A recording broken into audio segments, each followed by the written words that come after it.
વાંદરો. કેમ છો બાળમિત્રો? મજામાં ને?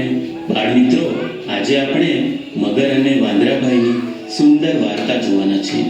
એ વાર્તાનું શીર્ષક છે બુદ્ધિશાળી વાંદરો. તો ચાલો જોઈએ બુદ્ધિશાળી વાંદરો. એક હતું સુંદર જંગલ. એ જંગલમાં એક નદી વહેતી હતી.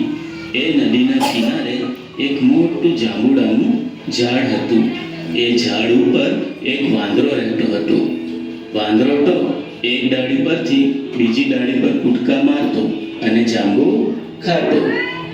વાંદરાભાઈને ભૂખ લાગે એટલે જાંબુ ખાતો અને તરસ લાગે એટલે કૂદકા મારી પાણી પીવા માટે નદી કિનારે પહોંચી જતો અને નદીનું પાણી પીતો.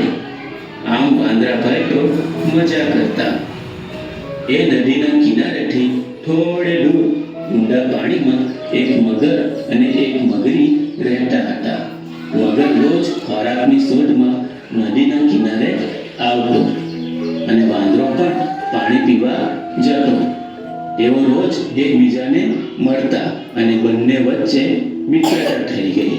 વાંદરો તો રોજ પાકા જાંબુડા તોડી મગરભાઈને આપતો અને એ જાંબુડા મગરભાઈ ખાતા હતા. મગરભાઈને તો એ જાંબુડા ખૂબ ભાવતા હતા.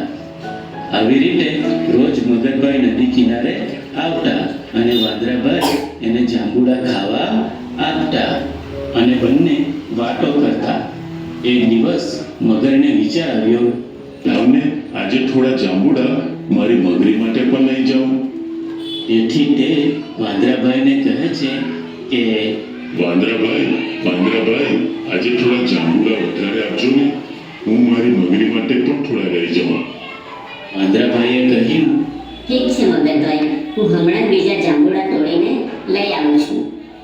આમ કહી વાંદરો તરત જ કૂદકા મારીને જાંબુના ઝાડ ઉપર ચડી જાય છે અને જાંબુઓ તોડે છે અને એ જાંબુઓ મગર પાસે જઈ તેને આપે છે. મગરભાઈ તો ખૂબ ખુશ થઈ જાય છે અને વાંદરાભાઈને કહે, મિત્ર, તારો ખૂબ ખૂબ આભાર. વાંદરો કહે, મગરભાઈ,